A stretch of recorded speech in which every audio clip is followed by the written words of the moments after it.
Hi students, welcome to maths YouTube channel. మన channel పేరు Srinivas Ekalavya A+ academy. Present మన ఛానల్లో చేస్తున్న ప్రోగ్రామ్ పేరు 100 Days 100 Problems. ఇది ఎవరి కోసం చేస్తున్నాము? త్వరలో 10th క్లాస్ పబ్లిక్ ఎగ్జామ్ రాయబోతున్న స్టూడెంట్స్ కోసం చేస్తున్న వీడియోస్. అందులో లాస్ట్ వీడియో అంటే డే 100. ఈరోజు 99 days కంప్లీటెడ్. సో అవన్నీ మీరు డే 1 నుండి చూడాలనుకుంటే ఈ వీడియోకి రైట్ సైడ్ టాప్లో అంటే ఇక్కడ మీకు 100 Days 100 Problems అని కనిపిస్తుంది. దాన్ని టచ్ చేస్తే డే 1కి వెళ్తారు. డే 1 నుండి 1 by 1 వీడియోస్ చూడొచ్చు. లేదా ఈ వీడియోకి ఎండింగ్లో డే 99 అని ఉంటుంది. దాన్ని టచ్ చేస్తే ప్రీవియస్ వీడియోకి వెళ్తుంది. ఆ తర్వాత ఇంకొకటి ఉంటుంది, అదేమంటే 100 Days 100 Problems అని ఉంటుంది. దాన్ని కానీ టచ్ చేస్తే డే 1కి వెళ్తారు. డే 1 నుండి 1 by 1 వీడియోస్ చూడొచ్చు. క్లియర్? ఈ విధంగా మనం అన్నీ చేసినాం. అన్ని వీడియోస్ డిజైన్ చేయడం జరిగింది. మీరు చాలామంది మన వీడియోస్ రెగ్యులర్గా చూస్తూ ఉంటారు. సో అలాంటి వాళ్ళ కోసం యూస్ అయ్యే విధంగా ఇంకొక ఆలోచన మనం చేయబోతున్నాం. అదేమంటే నెక్స్ట్ మీరు ఎవరైతే ఇంటర్మీడియట్ మ్యాథ్స్ తీసుకుంటారో వాళ్ళకి యూస్ అవ్వడం కోసం ఇంటర్మీడియట్ మ్యాథ్స్ కూడా అప్లోడ్ చేయబోతాను. సో మీకు ఆ వీడియోస్ కూడా వస్తాయి. ఆ వీడియోస్ రావాలంటే మీరేం చేయాలి? మన ఛానల్ని తప్పకుండా సబ్స్క్రైబ్ చేసుకొని ఉంటారు. క్లియర్? ఓకే, సరే. ఈరోజు క్లాస్ స్టార్ట్ చేద్దామా? ఈరోజు డే 100. సో ఈరోజు మనం చెప్పుకోబోయేది కొంచెం స్పెషల్. మనం ఆల్రెడీ అన్ని వీడియోస్ అయిపోయినాయి. అన్ని చాప్టర్లోని ఇంపార్టెంట్ ప్రాబ్లమ్స్ అన్నీ చెప్పేశాం. Model papers చెప్పేశాం. మన స్కూళ్ళల్లో జరిగిన రైజింగ్ స్టార్స్, షైనింగ్ స్టార్స్ మీద కూడా చెప్పేశాం. మన లాస్ట్ డే ఏం చెప్పబోతాం, మీ ఎగ్జామ్ ఏ విధంగా రాయాలి అని నా వంతుగా నేను ఇచ్చే ఒక చిన్న 2-3 లాజిక్లు. ఓకే, సరే. దానికన్నా ముందు ఒక్కసారి మీరు చూస్తే మోడల్ పేపర్స్ చూడాలి అనుకునే వాళ్ళు ఒక్కసారి చూడండి. డే 91 నుంచి 95 వరకు మోడల్ పేపర్స్ చెప్పుకున్నాం. మొత్తం 5 పేపర్స్ చెప్పుకున్నాం. అందులో 3 వచ్చి మన ఎగ్జామ్సే. ఒకటి వచ్చి గ్యాన్ టెస్ట్ డే 91లో, 92లో ప్రీ ఫైనల్ ఎగ్జామ్ చెప్పుకున్నాం. అదే నెక్స్ట్ ఇంకోటి last year public exam explanation ఇచ్చా. ఇంకా మిగిలిన 2 ఈసారి జరగబోయే ఎగ్జామ్కి రిలేటెడ్గా ఉన్న మోడల్ పేపర్స్ అన్నమాట. సో ఈ విధంగా మొత్తం 5. తర్వాత డే 96 నుండి 99 దాకా అయితే so rising stars, shining stars ఉన్నాయి కదా, వాటిని ఎక్స్ప్లెనేషన్ ఇచ్చాను. ఎవరన్నా చూడాలనుకుంటే చూస్తారన్న ఉద్దేశంతో చెప్తాను.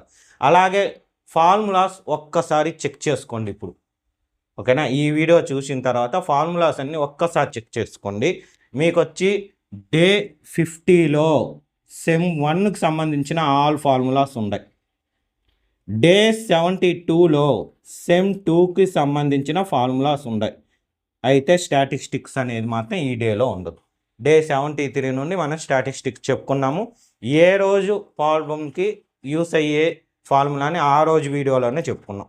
డే 73 నుండి ఉంటుంది స్టాటిస్టిక్స్. ఓకేనా? డే స్టాటిస్టిక్స్ తప్ప రిమైనింగ్ ఫార్ములాస్ కావాలంటే సెమిస్టర్ 2కి అయితే 72 డే, అదే సెమ్ 1కి అయితే డే 50లో ఉంటాయి. ఓకేనా? ఇవి మీరు ఒకసారి రిపీట్ చేసుకోండి ఫస్ట్. సరే, ఇంకా ఇప్పుడు మీరు ఎగ్జామ్కి వెళ్ళేటప్పుడు ఆల్రెడీ మీకు ఒక ఎగ్జామ్ అయిపోయింది, తెలుగు ఎగ్జామ్ అయిపోయింది. సో మీకు ఒక నాలెడ్జ్ వచ్చేసింది. సెంటర్కి ఎలా వెళ్ళాలి, వాళ్ళు ఎప్పుడు పేపర్ ఇస్తారు, ఏ విధంగా ఇస్తారు, ఏం రాయాలి అన్నీ తెలుసు. మరి నేనేం చెప్పేది, మ్యాథ్స్కి మిగతా వాటికి కొంచెం డిఫరెన్స్ ఉంది. ఏమి అదంటే వస్తువులు, మనం తీసుకొని వెళ్ళాల్సిన వస్తువులు. మిగతా ఎగ్జామ్స్కి కొన్ని తీసుకొని వెళ్ళకపోయినా మీకు ఎట్లా పక్కన అడిగి తీసుకొని రాసేసి ఉంటారు. బట్ మ్యాథ్స్కి అలా అవ్వదు. మీరే తీసుకొని వెళ్ళండి, అన్నీ మీరే. ప్రతి ఒక్కటి pens, pencils, scale, eraser, sharpener. Scale కూడా మామూలు స్కేల్ తీసుకొని వెళ్ళకండి. 30 centimeters లాంగ్ స్కేల్ ఉందా అది తీసుకోనండి. చాలామంది చిన్న స్కేల్ తీసుకొని వెళ్తారు. వద్దు, మ్యాథ్స్కి కంపల్సరీ లాంగ్ స్కేల్ కావాలి, పెద్ద స్కేల్ కావాలి.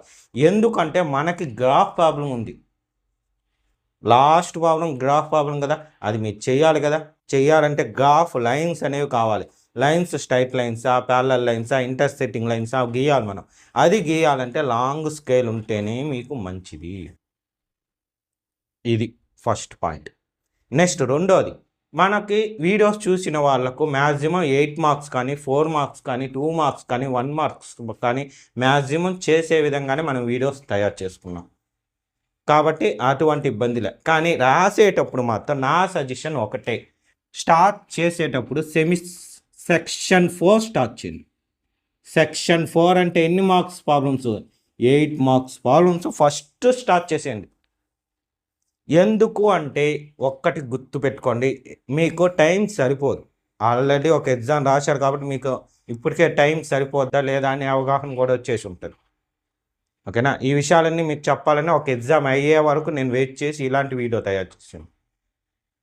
సో మీకు అదంతా క్లారిటీ ఉంది కాబట్టి టైం సరిపోదు. 1 మార్క్ అని ఫస్ట్ రాశారంటే 8 మార్క్స్ పొరపాటుగా 1 ప్రాబ్లం, 2 ప్రాబ్లమ్స్, 3 ప్రాబ్లమ్స్ వదిలేశారంటే అక్కడనే మనకి చాలా మార్కులు నష్టం జరుగుతుంది. అందువల్ల నేను చెప్పే సజెషన్ ఏమంటే ఫస్ట్ 8 మార్క్స్ స్టార్ట్ చేయండి. స్టార్ట్ చేసేటప్పుడే సెక్షన్ అని పెట్టి 4th సెక్షన్ అని 8 మార్క్స్ ఎక్కడి నుండి స్టార్ట్ అవుతుంది గుర్తుందా? గుర్తుండకపోతే చూడండి, డే 29th ప్రాబ్లం నుండి స్టార్ట్ చేస్తాము. 8 మార్క్స్. ఓకేనా? మీకు ఏ ప్రాబ్లం వస్తే అది రాయండి. మీకు 8 మార్క్స్లో ఏ క్వశ్చన్ ఫస్ట్ రాయడం ముఖ్యం కాదు. 29 ఏనే రాయాలని కాదు, మీకు ఏది బాగా వచ్చో అది రాయండి ఫస్ట్.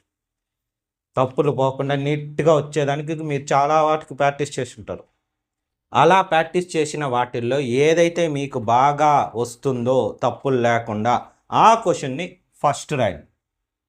అది డే 29th ప్రాబ్లం కానీ, 30 కానీ, 31 కానీ, 32 కానీ, 33 కానీ ఏదైనా కానీ 8 మార్క్స్లో మీకు బాగా వచ్చిన ప్రాబ్లం ఫస్ట్ ఉండాలి.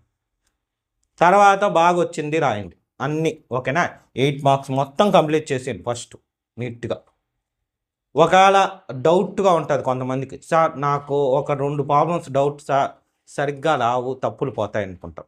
అప్పుడు ఏం చేస్తారో చెప్తా చూడండి. సో ఆ 2 ప్రాబ్లమ్స్ పక్కన పెట్టుకోండి, నోట్ చేసి పెట్టుకోండి, రాయాలి అన్న ఉద్దేశంతో మీరే గుర్తుపెట్టుకోవాలి. సో ఇది అయిపోయినాక సెక్షన్ 4 అయిపోయినాక సెక్షన్ 3. సో దీనిలో కూడా బాగా వచ్చిన ప్రాబ్లమ్స్ అన్నీ రాసేయండి, మ్యాక్సిమం అన్నీ రాసేయండి, ఏది వదలకుండా. తర్వాత సెక్షన్ 2 స్టార్ట్ చేయండి. 2 మార్క్స్ ప్రాబ్లం, ఇందులో కూడా బాగా వచ్చిన ప్రాబ్లమ్స్ అన్నీ రాసేయండి. సో ఇంకా సెక్షన్ 1కి వెళ్తారు. సెక్షన్ 1కి వెళ్ళకండి వెంటనే. సో ఇవంతా రిపీట్ అయిపోయింది కదా, ఇప్పుడు మళ్ళీ సెక్షన్ 4 పెట్టుకొని మీకు ఏదైతే రాదో, ఏ ప్రాబ్లమ్స్ అయితే 2 ప్రాబ్లమ్స్ డౌట్గా ఉన్నాయన్నారు కదా, సో ఆ 2 ప్రాబ్లమ్స్ రాసేయండి. ఓకేనా? Day section 4. ఓకేనా? సో ఇదంతా అయిపోయిన తర్వాత ఇంకా మీకు టైం ఉంటుంది, హ్యాపీగా సెక్షన్ 1 రాసేయచ్చు. 12 ప్రాబ్లమ్స్ ఉన్నప్పటికీ వాటికి చిన్న చిన్న ఆన్సర్లు, కొన్నిటికి మాత్రమే లెంతీగా వస్తాయి. అవి కూడా మన వీడియోస్లో మనం చెప్పుకున్నాం, ఇబ్బంది లేదు. ఒకవేళ 1 మార్క్ ప్రాబ్లమ్స్ ఏమన్నా మీరు చూడాలన్న ఉద్దేశం మీకు ఉంటే అవి వచ్చి డే 80 నుండి డే 90 వరకు ఉంటుంది. మొత్తం 11 వీడియోస్ చెప్పుకున్నాం. సో అవి చూశారంటే మ్యాక్సిమం 1 మార్క్స్ అన్నీ కవర్ అయిపోతాయి. ఓకే సరే, ఇది క్లారిటీ వచ్చింది కదా. ఫస్ట్ 4 మార్క్స్ బాగా వచ్చింది, తర్వాత ఫస్ట్ 4 మార్క్స్ కాదు, ఫస్ట్ 8 మార్క్స్ బాగా వచ్చింది ఫస్ట్ రాసేస్తాం. తర్వాత 3 మార్క్స్, తర్వాత 2 అంటే సెక్షన్ 2. ఓకేనా? నేను ఇక్కడ సెక్షన్ని చూసి గబామని 3 మార్క్స్ అనేస్తా అండను, సారీ, అది మర్చిపోండి. బాగా మీరు గుర్తుపెట్టుకోవాల్సింది ఫస్ట్ 8 మార్క్స్, తర్వాత 4 మార్క్స్, తర్వాత 2 మార్క్స్, తర్వాత 8 మార్క్స్లో ఏమన్నా మీకు ప్రాబ్లంగా ఉండే క్వశ్చన్స్ మళ్ళీ రాయండి. అంతా అయిపోయినాక ఇంకా 1 మార్క్స్ రాసాను. తర్వాత అయిపోయినాక కూడా ఒకసారి చెక్ చేసుకోండి, మనం అన్నీ రాసామా లేదా. మీరు రాసిన దానికి క్వశ్చన్ పేపర్లో నెంబర్కి టిక్ కొట్టండి. ఫర్ ఎగ్జాంపుల్ 29A రాసేసాం, టిక్ కొట్టండి. 30A మళ్ళీ రాస్తాం అనుకున్నప్పుడు రౌండ్ చేసి పెట్టుకోండి. ఒకవేళ మీరు కన్ఫ్యూజ్ అయితే మళ్ళీ లాస్ట్లో మీరు పేపర్ ఇచ్చేటప్పుడు కూడా ఒక 2 minutes ముందు ఏమేమి రాసాం, ఏమేమన్నా వదిలేసామా 1కి 2 సార్లు చెక్ చేసుకొని జాగ్రత్తగా ఇవ్వండి. Okay clear. తర్వాత ఇంకొకటి మీకు చెప్పాలి, అదేమంటే గ్రాఫ్ ప్రాబ్లమ్స్. ఇక్కడ మీకు సెక్షన్ 3 అంటే 4 మార్క్స్ ప్రాబ్లంలో మనకి అక్కడక్కడ ఇలాంటివి ఇచ్చాడు. ఇలా ఒక డయాగ్రామ్ ఇచ్చేసి దీనిలో ఉండే జీరోస్ రాయమని, some of zeros, product of zeros రాయమని చెప్పాడు. సో ఇక్కడికి ఒకవేళ మీరు గ్రాఫ్ గీస్తాను అంటే ఎక్కడైతే ఆన్సర్ రాస్తారో అక్కడే రాయండి. అంతేగాని గ్రాఫ్ ప్రాబ్లం ఎత్తుకొని వెళ్ళి టెక్స్ట్ మనకి బుక్లెట్ వెనకాల గ్రాఫ్ పేపర్ ఉంటుంది, దానిలో గీకండి. దానిలో గీయవలసింది 33 ప్రాబ్లం మాత్రమే, ఓన్లీ 33 ఏఆర్బి, ఏదో ఒకదానికి మాత్రమే ఆ గ్రాఫ్ పేపర్ యూజ్ చేయాలి. ఓకేనా? అందువల్ల ఆ గ్రాఫ్ పేపర్ ఆ క్వశ్చన్కి తప్ప ఇంక దేనికి యూజ్ చేయకండి. తర్వాత ఆ గ్రాఫ్ పేపర్ యూజ్ చేసేటప్పుడు కూడా ఫస్ట్ ఎందుకన్నా సేఫ్టీ డయాగ్రామ్ లైట్గా వేసుకోండి. అదే గ్రాఫ్ అనేది చాలా లైట్గా గీసుకోండి. ఎందుకంటే తప్పు చేస్తారు మీరు, చేసినప్పుడు మళ్ళీ ఎరేజ్ చేసేటప్పుడు గట్టిగా ఎరేజర్ పెట్టి గీకేస్తాం. సో అలా చేయకండి. ఓకేనా? అందువల్ల లైట్గా గీసుకోండి. మీకు అంతా సాటిస్ఫై అయిపోయినాక కొంచెం డార్క్ చేసుకోండి. పెన్సిల్ని గ్రాఫ్లో వేసేటప్పుడు, గ్రాఫ్ గీసేటప్పుడు పెన్సిల్ని షార్ప్ చేసుకోండి, సేఫ్టీ. ఓకేనా? లావుగా పడకూడదు, లైన్ అనేది లావుగా పడకూడదు. ఇవంతా మీ టీచర్స్ చెప్పుంటారు, అయినా సరే నేను ఇంకోసారి చెప్దామన్న ఉద్దేశం. గ్రాఫ్ ఎప్పుడు లావుగా గీయకూడదు, సన్నగా గీయాలి, థిక్గా గీయాలి, అదే డార్క్గా గీయాలి. ఓకేనా? కొంతమంది థిక్ అంటే లావు అనుకుంటారు, లావుగా గీసేస్తారు. లావు పడకూడదు, సన్నగా ఉండాలి, లైన్ ఎప్పుడు సన్నగా రాయాలి గ్రాఫ్ లైన్కి. క్లియర్? ఓకే, ఇది మీకు ఎగ్జామ్. సో అన్నీ అర్థమైనట్లేనా? ఏదన్నా డౌట్లు ఉన్నాయా? ఏదన్నా డౌట్ ఉంటే నాకు మెసేజ్ చేయండి, నేను రిప్లై ఇస్తాను. మీ టీచర్స్ని కూడా అడగండి, వాళ్ళు చెప్తారు 1-2 సార్లు. ఇంకా ఏమన్నా మిస్ అయినాయా ఒక్కసారి ఆలోచించండి. 8 మార్క్స్ ఎలా చేయాలి చెప్పాను. గ్రాఫ్కి తప్ప దేనికి యూస్ చేయకూడదు. క్యాలిక్యులేషన్. సో చాలామంది క్యాలిక్యులేషన్ చేసుకుంటారు. సో క్వశ్చన్కి కావాలంటే రైట్ సైడ్, ఫర్ ఎగ్జాంపుల్ ఇది పేపర్ అనుకుంటే ఇక్కడ మీరు బార్డర్ కొట్టుకొని లైన్ స్టార్ట్ చేస్తారు అనుకుంటే క్వశ్చను. సో ఈడ పెన్సిల్తో క్యాలిక్యులేషన్ చేసుకోవచ్చు, పెన్సిల్తో మార్క్ చేసుకోండి, పెన్సిల్తో క్యాలిక్యులేషన్ చేయొచ్చు. లేదు చిన్న చిన్న మల్టిప్లికేషన్స్, డివిజన్స్ కావాలంటే వెనకాల కూడా చేసుకోవచ్చు, గ్రాఫ్ పేపర్కి ముందు అటు. కాకపోతే ఇలా చేసినారంటే కొంచెం బాగుంటుంది. సో ఈ అబ్బాయికి సబ్జెక్ట్ వచ్చు, పక్కనే క్యాలిక్యులేషన్ చేసి ఉండడు, అబ్బాయి కానీ అమ్మాయి కానీ సబ్జెక్ట్ వచ్చు, ఇలాంటి వాళ్లకు మార్కులు తగ్గియాలని ఎవరు అనుకో.